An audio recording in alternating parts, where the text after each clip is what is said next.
Podcast. Abordamos temas de salud y bienestar. Conversamos con nuestros especialistas de clínica alemana acerca de temas relevantes y contingentes para nuestra comunidad. Estamos contigo para educarte. Bienvenidos a un nuevo Alemana Podcast. En esta ocasión conversaremos con Solange Anuch, psicóloga de clínica alemana, con quien hablaremos de un tema de salud mental. ¿Por qué nos cuesta tanto ser felices? Bienvenida, Solange, y muchas gracias por estar hoy con nosotros. Muchas gracias a ti, encantada. Solange, cuéntanos por qué es importante tocar este tema, en primer lugar. Bueno, yo creo que este tema es importante en todas las épocas de la humanidad, pero ahora, más que nunca, en tanto estamos viendo crisis continua, cambios incesantes, que de repente nos generan cierta desesperanza. Entonces, hablar de esto puede servirnos para aclarar la mirada y recuperar un poco esa esperanza en una nueva mirada futura. Por otro lado, fíjate que también resulta importante cuando nosotros estamos viendo, los profesionales del área de la salud, que cada vez más aumentan lo que nosotros llamamos los problemas existenciales, es decir, que las personas están tratando de entender las razones y el significado de sus vidas, en un momento en que ven que el mundo está cambiando tanto, se revuelve tanto y no les entrega las pistas necesarias.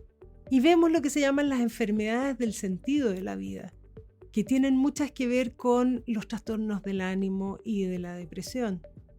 Otro elemento que es significativo es el poder darnos cuenta cómo se promueve cada vez más una cultura de narcisismo e individualismo que operan en contra de nuestra felicidad. Entonces, estar despiertos a estas ideas que nos permitan protegernos. El narcisismo nos captura en una imagen y estamos constantemente cultivando un espejismo que nos deja en un vacío existencial enorme. El individualismo nos mueve a pensar en que existe una felicidad egoísta. Eso no es posible. Y por último, yo quería ofrecer quizás una síntesis para tener un semillero de ideas en que nuestro público pueda elegir qué opciones le hacen sentido para reorientar sus vidas. ¿Hay factores ambientales que quizás que puedan influir para que las personas se sientan más infelices? Sí los hay. Y yo diría que hay que pensar en qué hacemos hoy día con nuestras vidas. En general, hacemos muchas cosas en contra de nosotros mismos. Hacemos cosas en contra de los otros y de la naturaleza. Hay elementos que hoy día nos alejan cada vez más de nuestra vocación, de nuestro llamado a ser lo que genuinamente somos. No somos leales con la vocación. Y al no ser leales con nuestra vocación, nos dedicamos a estudiar o a trabajar en áreas que no tienen sentido para nosotros. Y ahí pasamos la mitad de la vida. Ese es un factor de infelicidad muy grande. Otro elemento que es importante es que no sabemos ni se nos enseña a enfrentar y tolerar el dolor, el sufrimiento. Existe casi como una fobia al dolor, al sufrimiento y a la idea de la muerte. La pena, la tristeza no exigen ser reparadas inmediatamente. Son partes de nuestro caminar humano y de sentido. Esas instancias de sufrimiento nos permiten dar y ser más. Se ha privilegiado, por otra parte, el rendimiento por sobre las relaciones humanas. Y por último, un elemento o factor que me parece esencial en que tengamos una mayor conducción hacia la infelicidad es la falta del cultivo de las ciencias humanistas. Es decir, está saliendo del escenario el conocer y aprender de lo que somos los seres humanos. ¿Quiénes somos? ¿Qué necesitamos?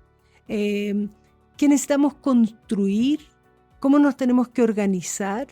En fin, hoy día todas las ciencias humanistas están tendiendo a ser reemplazadas por ciencias de la tecnología y entonces vamos careciendo de elementos que nos permitan entendernos a nosotros mismos.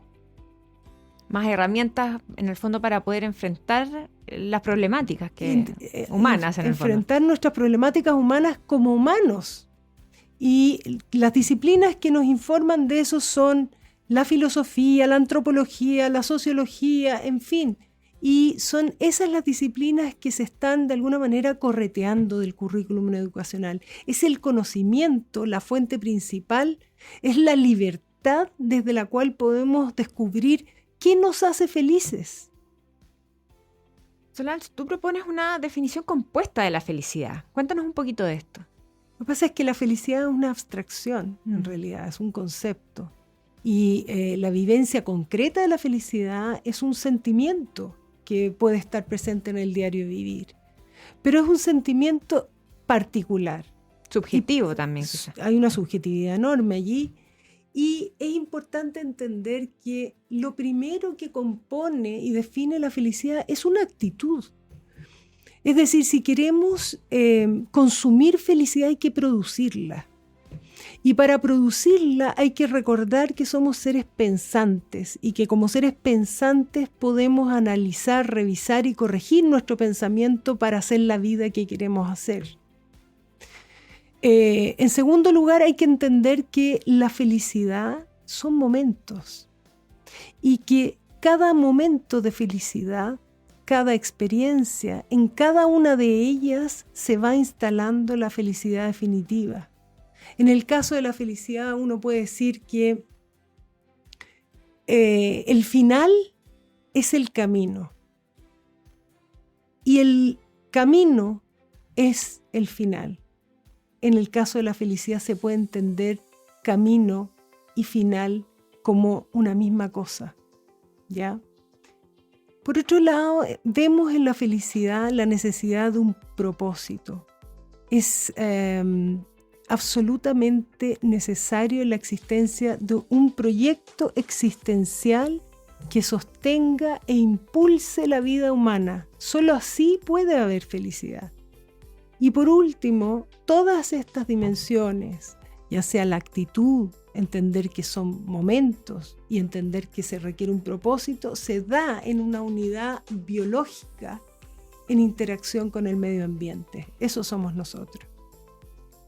En una sociedad que también es muy exitista, ¿cómo podemos guiar, por ejemplo, o empezar desde los más pequeños? Porque esto puede ser un problema que se arrastre desde la infancia o la adolescencia y que se pueda ir agravando, me imagino, a través de los años. ¿Cómo tomar conciencia de este tema con los más pequeños? Bueno, a mi juicio, la formación de las nuevas generaciones es crucial, ¿ya? Y lo que primero tenemos que entender es que la primera fuente de felicidad es la familia. En la familia se empieza a tejer la trama para ser felices. O sea, las buenas experiencias, las tradiciones compartidas, la experiencia de apoyo en la adversidad, de satisfacción, es el material inicial con el que se empieza a componer la felicidad. ¿Y cómo ayudar particularmente a las nuevas generaciones? La educación. La educación para la felicidad, que quizás debiera tener algo así como un principio general. Enseñarle a los jóvenes a amar la vida. Y detrás de eso necesitamos educadores que amen la vida.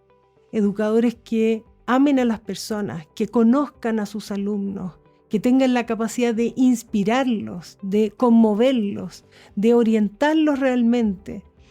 Eso nos puede mover hacia una esperanza de prevención, de infelicidad social. ¿Qué dicen en la academia sobre la felicidad los profesores, investigadores? Bueno, hay una serie de investigadores hoy día en el mundo que se han dedicado al tema que se llama la ciencia de la felicidad. Martin Seligman, que él es un personaje importante, es el creador de la psicología positiva. Él trabajó años en la depresión y el concepto de la desesperanza aprendida, pero una vez que pensó en profundis el tema, planteó que no bastaba con curar a nuestros pacientes de la depresión, sino que había que aumentarles la alegría. y creó un modelo que las siglas en inglés son PERMA. Pero básicamente él plantea que debemos tener los siguientes elementos: emociones positivas, optimismo, alegría, esperanza, relaciones amorosas y propósitos vitales. En esto coinciden prácticamente todos los autores. Tal Ben-Shahar es de la misma escuela de los psicólogos positivos y él dice algo que resulta interesante porque plantea que nosotros esculpimos nuestro cerebro con rituales y en la medida que vamos repitiendo conductas vamos aprendiendo a cambiar. Y algunas de las conductas que él propone son muy simples, pero él dice, por ejemplo, deben haber relaciones cara a cara, en vivo, relaciones cercanas que generen empatía, sensibilidad. Debemos aprender a descansar, debemos aprender a desconectarnos de la tecnología y aceptar la presencia de todos los sentimientos humanos, buenos y malos. Dos autores que no son menores en este tema son Boris Cyrulnik, el que acuña el término resiliencia, y él plantea que la felicidad es una representación mental, es algo así como tener un sueño para nuestra vida y tener un sentido para ella también. Entonces este autor hace una salvedad que me parece que no es menor, y es que dice que las personas enfrentadas a una adversidad extrema, si poseen una representación mental, si están enamorados de una idea, tienen muchas más probabilidades de continuar creciendo y de experimentar lo que se llama el crecimiento postraumático y seguir trabajando en la construcción de su felicidad. No puedo terminar esto sin nombrar a Viktor Frankl, que es el psicólogo, el padre de la logoterapia, el que habla precisamente del sentido de la vida y nos dice que es la dimensión espiritual, trascendente y de sentido la que define antropológicamente al hombre y le da la oportunidad de ser feliz. Él viene de campos de concentración, tiene experiencias límite allí y sin embargo él dice que el sufrimiento era mucho más posible de sobrellevar cuando tú tenías una aspiración de trascendencia, una trascendencia que supere los límites de tu cuerpo, ya sea en Dios o en la naturaleza. Y por otro lado tienes un sentido, un propósito, que puede ser hacer una misión en la que eres irreemplazable o encontrarte con un gran amor. Esos elementos lograban disminuir y amortiguar el sufrimiento. Él plantea que el que no tiene fe en el futuro y no tiene un sentido para el futuro está liquidado. ¿Cuáles crees que son los elementos que ayudan a iniciar un cambio cuando estamos como sumidos como en la infelicidad, por ejemplo, la desesperanza? Posiblemente lo que más nos ayuda a iniciar un cambio es el llegar al fondo del cansancio y del tedio de la vida. Es cuando ya empiezas a perder el interés de vivirla. Y entonces esto provoca susto. Realmente nos asusta porque no es propio del humano sentir desinterés por la vida. Y esto probablemente es una alerta para quien lo vive y para su entorno. En esos momentos, cuando las personas ya han sentido que han intentado o buscado en distintas direcciones cómo rehacerse, cómo reencantarse, yo creo que si se le pudiera ofrecer algo, lo primero sería tener a un otro con quien compartir la pena de no encontrarle sentido a la vida. Un otro que le permita transformar su visión y ampliar el entendimiento y recuperar esperanza. Y a continuación ese otro puede ser el peldaño para llegar a un profesional de la salud mental que cuide, que proteja y que diagnostique para tratar a esa persona.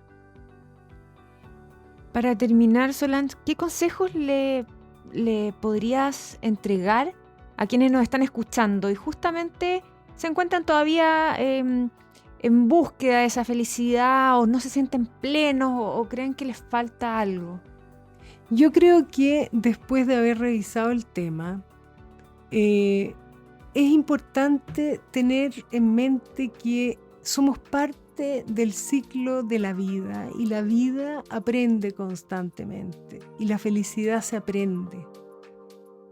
Se aprende, se trabaja y se educa y que nunca es tarde para hacerlo y que no importa el pasado que tú hayas tenido, en este momento, en esta situación, ahora, estás en un momento impecable para un futuro limpio que te espera.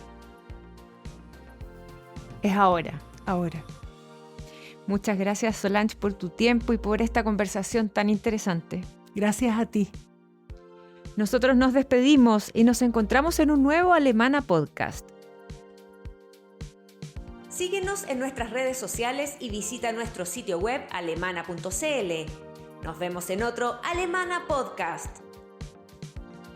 Clínica Alemana. Si es tu salud, es la alemana.